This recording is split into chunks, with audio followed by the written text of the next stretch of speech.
saudara, selamat pagi. Kembali lagi kita di tuntunan sepekan minggu ini. Jadi hari ini kita akan kembali mendengarkan firman Tuhan. Tapi sebelum itu, mari kita masuk ke hadirat Tuhan. Yuk sama-sama kita memuji dan menyembah Tuhan.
berkumpul bersama-sama di tuntunan sepekan. Hari ini kita mau bersama-sama mendengarkan firman Tuhan, sharing dan berdialog ya Tuhan. Biar kiranya lewat tuntunan sepekan ini kami selalu mengandalkan Engkau, biar Roh Kudus bercurah di atas kami. Biar kegiatan kami di hari-hari nanti, hari-hari depannya bisa berjalan dengan lancar. Padamu kami berdoa dan mengucap syukur. Haleluya, amin. Shalom Bapak Ibu Saudara. Jadi tuntutan sepekan hari ini akan dibawakan oleh kita bertiga. Di sini ada aku Novella, ada dua teman aku, ada Aku Tessa, dan juga aku Fiona. Nah, jadi hari ini kita mau bahas apa sih teman-teman? Hari ini kita bakal bahas tentang rebuild the altar. Rebuild the altar. Bahasa Indonesia tuh apa ya, Ca? Kalau dalam bahasa Indonesia tuh artinya membangun kembali altar. Nah, sebelum kita masuk lebih dalam lagi, kita harus tahu dulu nih apa sih arti dari altar itu. Boleh tolong jelasin? Oke, kalau altar tuh kalau dalam perjanjian lama gitu ya, kita tuh dikasih tahu kalau misalnya altar tuh adalah tempat fisik di mana kalau kita mau berjumpa dengan Tuhan Yesus, kalau kita mau mengalami pertemuan dengan Tuhan Yesus, kita harus membangun altar dulu. Iya, di mana di situ ada penebusan dosa yang membutuhkan korban. Jadi korbannya itu korban fisik dulu, itu korban bakaran untuk menghadirkan perjanjian dan pertemuan antara Tuhan dengan manusia. Itu altar secara fisik. Nah, Fiona boleh tolong jelasin altar secara rohani. Oke, Kak, dalam Keluaran 29 ayat 43 sampai 42 sampai 43 dikatakan, suatu korban bakaran yang tetap di antara kamu turun-temurun di depan pintu kemah pertemuan di hadapan Tuhan. Sebab di sana aku akan bertemu dengan kamu untuk berfirman kepada kamu. Di sanalah aku akan bertemu dengan orang Israel dan tempat itu akan dikuduskan oleh kemuliaanmu. Oke, jadi penting banget bagi kita untuk memeriksa dan memperhatikan keadaan altar rohani kita. Contohnya memeriksa hubungan kita pribadi dengan Tuhan dan perjumpaan kita dengan Tuhan. Berarti kalau secara kesimpulannya ya, altar secara rohani itu berarti tempat spiritual yang dimana itu adalah hubungan pribadi kita dengan Tuhan. Oke, jadi kesimpulannya altar secara rohani itu dapat diartikan sebagai tempat spiritual atau hubungan pribadi kita dengan Tuhan. Jadi hari ini kita akan membahas rebuild di altar atau memperbaiki kembali hubungan pribadi kita dengan Tuhan dan perjumpaan kita dengan Tuhan. Sebelum itu kita mau memberitahu dulu kalau misalnya tema kita hari ini kita ambil dari ibadah JC minggu pertama di bulan Oktober. Oke, kita lanjut. Untuk tema kita hari ini kita mengambil kisah dari Nabi Elia, di mana waktu itu bangsa Israel sedang dihukum Tuhan karena bangsa Israel berbuat dosa. Di mana waktu itu bangsa Israel semuanya menyembah Baal, bukan menyembah sama Tuhan, sehingga Tuhan menghukum bangsa Israel dengan membuat bangsa Israel itu menjadi kekeringan. Nah, di situ Nabi Elia berusaha membangun kembali altar untuk memperbaiki hubungan bangsa Israel dengan Tuhan Yesus.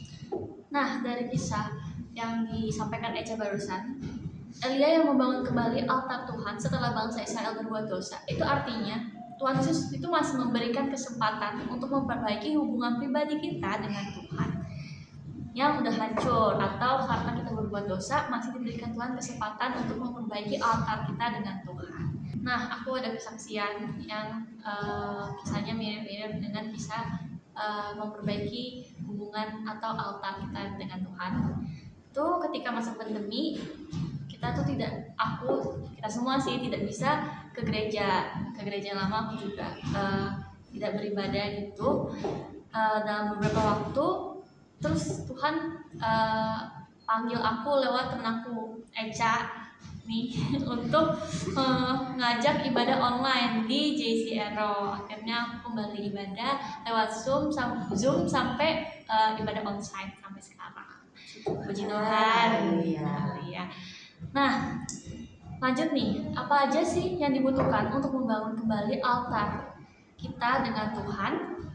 Oke, cara kita untuk membangun kembali altar Tuhan dalam hidup kita yaitu yang pertama ada unity atau kesatuan. Kita bisa baca dari 1 Raja-Raja ayat 1 Raja-Raja 18 ayat 31 sampai 32. Bunyinya, kemudian Elia mengambil 12 batu menurut jumlah suku keturunan Yakub. Kepada Yakub ini telah datang firman Tuhan, engkau akan bernama Israel. Yang mendirikan batu-batu itu menjadi mesbah demi nama Tuhan dan membuat satu parit sekeliling mesbah itu dan yang dapat memuat 2 sukat benih. Haleluya. Amin. Oke, dalam firman Tuhan ini kita bisa simpulkan dalam kesatuan tentang keluarga rohani kita. Jadi kita pasti ikut kul kan?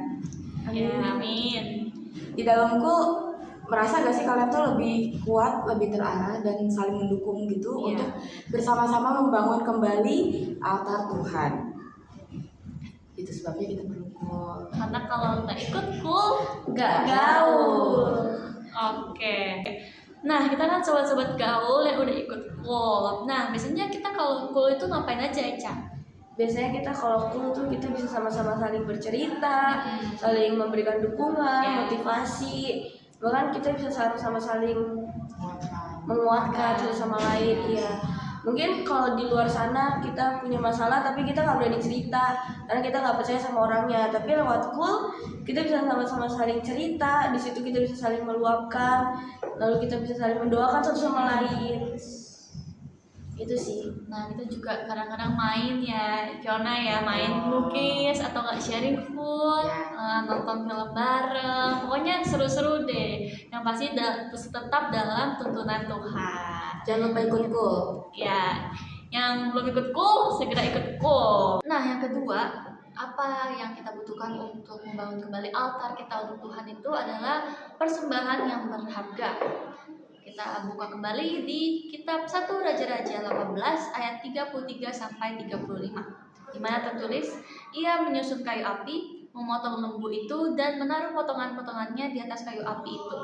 Sesudah itu ia berkata, penuhilah 4 buyung dengan air dan tuangkan ke atas korban bakaran dan ke atas kayu api itu. Kemudian katanya, buatlah begitu untuk kedua kalinya, dan mereka berbuat begitu untuk kedua kalinya. Kemudian katanya, buatlah begitu untuk ketiga kalinya, dan mereka berbuat begitu untuk ketiga kalinya, sehingga air mengalir sekeliling mesbah itu. Bahkan parit itu pun penuh dengan air. Haleluya. Nah, dari ayat kitab suci yang barusan aku baca, itu ada pesan yang ingin Tuhan sampaikan. Nah, bisa tolong Eca bantu menjelaskan pesan apa sih yang Tuhan ingin sampaikan lewat firman Tuhan ini? Oke, jadi lewat ayat yang tadi gitu dikatakan bahwa Nabi Elia tuh meminta untuk menuangkan air ke dalam altarnya, yang dimana sebenarnya pada waktu itu tuh lagi musim kekeringan. Iya. Orang-orang di situ tuh nggak mendapatkan air sama sekali. Dan air itu harganya mahal. Iya. gitu ya. Jadi di situ berharga banget gitulah air. Nah, tapi si Elia ini malah meminta untuk menuangkan air dengan cuma-cuma gitu, disiram gitu. Nah, di sini tuh kita belajar kalau misalnya Nabi Elia tuh memberikan yang terbaik buat Tuhan. Sama seperti dengan kita buat menjadi murid-muridnya Tuhan Yesus, kita harus mempersembahkan yang terbaik buat Tuhan. Iya. Di sini tuh kita bisa mempersembahkan hidup kita, mempersembahkan waktu kita, tenaga kita, semuanya seluruhnya untuk Tuhan. Kita kayak membayar harga gitu ya, Ca, Iya. untuk Tuhan. Tentu bukan dengan harga yang murah, tapi dengan harga yang berharga atau yang mahal. Misalnya nih kayak aku punya kesenangan, dimana hari Jumat aku tuh biasanya selalu eskul voli, tapi kadang-kadang kan ada BCCR atau ibadah JC bareng sama anak-anak JC sebanten. Nah, situ aku harus mengorbankan nih kesenangan aku untuk gak main voli untuk ikut BCCR supaya gak terlambat. Nah, selain itu ada juga yang mau disampaikan lewat firman Tuhan yang barusan dibaca di 1 Raja-Raja 18 33 sampai 35, yaitu counterproduktif. Nah, counterproduktif atau kontraproduktif itu berarti bertentangan dengan tujuan yang diinginkan. Jadi kayak misalnya nih, sekarang ini kadang-kadang dunia itu memiliki tujuan tersendiri yang bertolak belakang dengan Berbeda. tujuan Tuhan. Nah, ada satu lagi nih tadi, selain menyerahkan tenaga dan waktu kita, tapi kita juga harus menyerahkan secara total, nggak boleh setengah-setengah kepada Tuhan. di saat orang-orang di luar sana lagi mengejar hal-hal duniawi, tapi kita sebagai anak-anak atau murid-murid yang percaya sama Tuhan Yesus, kita sama-sama mengejar Tuhan Yesus. Berarti di situ iman kita diuji ya. Iya. Contohnya apa tuh? Nah, aku punya sedikit kesaksian di mana beberapa minggu yang lalu aku menghadapi ulangan tengah semester. Kita semua menghadapi ujian tengah semester. Nah, di situ tuh kita agak shock juga sih karena ulangan kita semuanya ternyata esai. Dan di situ cuman paling soalnya kayak 5 soal. Jadi kita udah berpikir nih kalau misalnya salah satu kita dapat 80, salah 2 kita remet. Nah, di situ aku melihat pas lagi ulangan pagi-pagi semuanya tuh lagi pada nulis. Aku mikir itu sebelum ulangan ya kejadiannya. Ulangan aku melihat semuanya pada nulis dan aku bingung mereka nulis apa ya. Dan ternyata mereka semuanya menyiapkan contekan dalam kertas kecil atau dalam cara apapun lah yang mereka bisa. Nah, di situ tentunya pasti dalam hati, dalam kedagingan kita, pasti kita rasanya ingin ikutan buat menyontek karena dengan yang menyontek itu pasti mendapatkan nilai yang bagus daripada yang benar-benar dari apa yang sudah dipelajari. Nah, di situ jadinya kita mikir apa ikutan ya, tapi di situ ternyata iman kita diuji sama Tuhan. Ada Roh Kudus yang bekerja kayak bilang jangan Iya. atau nggak bikin kita rasanya panik kan saat pengen coba gitu. Tapi di satu sisi makin pengen ikutan malah justru ada sesuatu yang menarik gitulah, jangan sampai kita ikutan nyontek gitu. Karena kalau kita misalnya kalau kita mengandalkan Tuhan, kita pasti bisa melakukan semuanya. Nah, disitulah saat ujian semuanya selesai dan aku menyadari kalau misalnya aku sama sekali nggak ada nyontek sama sekali, dan di situ kita menang gitu. Ya, haleluya. Nah, ada satu pesan lagi yang sebenarnya Tuhan Yesus ingin sampaikan dari ayat yang tadi dari 1 Raja-Raja 18 ayat 33 sampai 35. Di mana tuh saat itu mereka kan ingin membuat mesbah dan ingin membuat api, tapi justru Nabi Elia malah meminta untuk menyiramkan air, di mana berarti itu bertentangan. Nah, ini disebut dengan counterproduktif atau kontraproduktif, yang artinya bertentangan dengan tujuan yang diinginkan. Nah, dalam hal ini sebenarnya berhubungan dengan kehidupan sehari-hari ya, Fiona ya. Nah, misalnya apa sih, Pi? Misalnya kita mau ada nih hal yang harus kita lakuin yang sudah dibikin sama guru kita, misalnya A gitu, tapi kita malah bikinnya B, jadi nggak bertujuan yang sama, jadi kita malah bertentangan. Meskipun mungkin menurut dunia atau orang-orang sekitar kayak bertanya-tanya ketika kita melakukan hal itu, ketika Nabi Elia melakukan hal itu pasti kayak bertentangan dengan kebiasaan pada zaman ini atau kebiasaan orang-orang pada umumnya. Tapi kita tuh di sini percaya kalau misalnya kuasa Tuhan itu nyata, pasti tetap akan terjadi, api itu tetap akan menyala. Amin. Nah, teman-teman, kenapa kita berbeda arah dan tujuan dengan tujuan duniawi saat ini? Karena kita harus ngikutin apa yang Tuhan rencanakan. Iya, kita harus berbeda dengan orang-orang dunia di luar sana. Meskipun kelihatannya mustahil atau mungkin yang kita akan hadapi itu sulit, tapi jalan yang dipilih Tuhan itu pasti jalan yang terbaik. Amin. Amin. Apalagi kalau kita ngandelin Tuhan banget gitu. Iya. Dan Gusti. Iya. Nah, sebenarnya dari firman Tuhan itu Tuhan Yesus berpesan kayak bagian kita itu sebenarnya cuma tinggal menyerahkan diri dan percaya. Sisanya yang mustahil itu Tuhan Yesus yang kerjakan. Betul nggak sih teman-teman? Betul. Kita tinggal kerjain bagian kita gitu. Iya. Karena yang sulit itu sebenarnya diatur sama Tuhan Yesus. Oke, jadi berarti malah kalau kita serahin hidup kita sama Tuhan, kalau kita ngandelin Tuhan, kalau kita serahin rencana-rencana kita sama Tuhan, justru Tuhan bikin yang awalnya gak mungkin terjadi, yang orang-orang dunia mikir pasti gak akan terjadi lah itu. Iya. Tapi Tuhan pasti menjadikan itu nyata iya, ya. menjadikan Yang mustahil menjadi mungkin ya.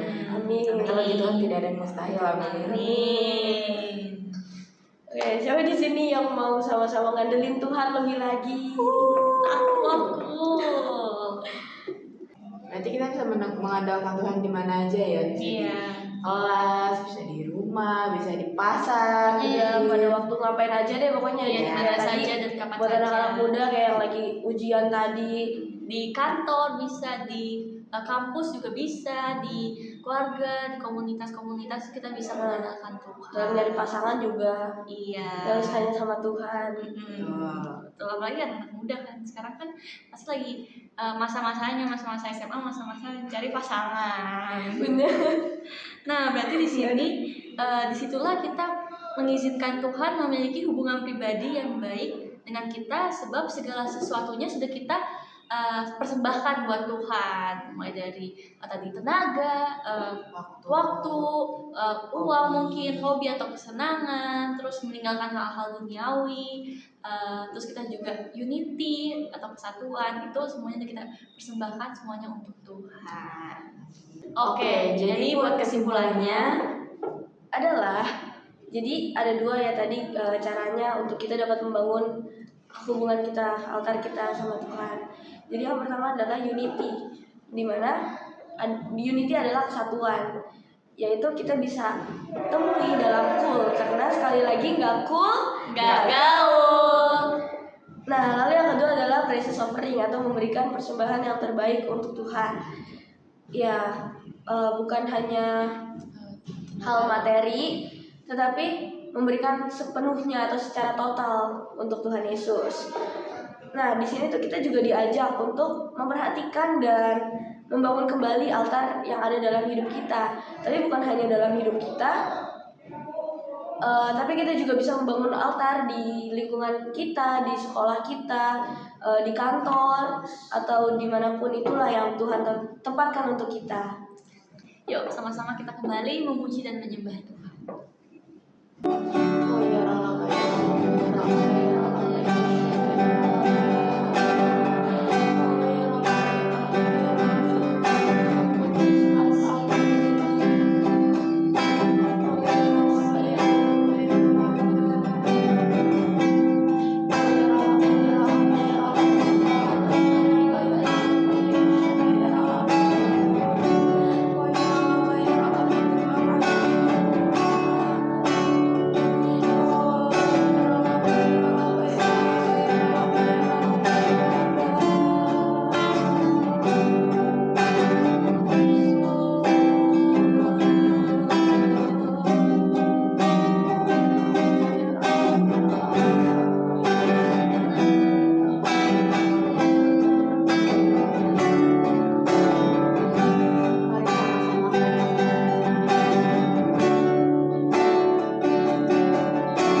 kasih ya Tuhan buat pesan yang Kau sampaikan buat setiap kami ya Tuhan. Jari kami ya Tuhan untuk kami dapat membangun hubungan kami lebih lagi dengan Engkau ya Tuhan. Biar kami terus mau mempersembahkan hidup kami sepenuhnya buat Tuhan ya Tuhan. Terima kasih ya Tuhan, biar Kau yang sertai aktivitas kami setelah ini ya Tuhan. Kau yang pimpin apapun yang kami lakukan setelah ini ya Tuhan. Terima kasih ya Tuhan. Hanya di dalam nama Tuhan Yesus ya, amin. God bless you. God bless you.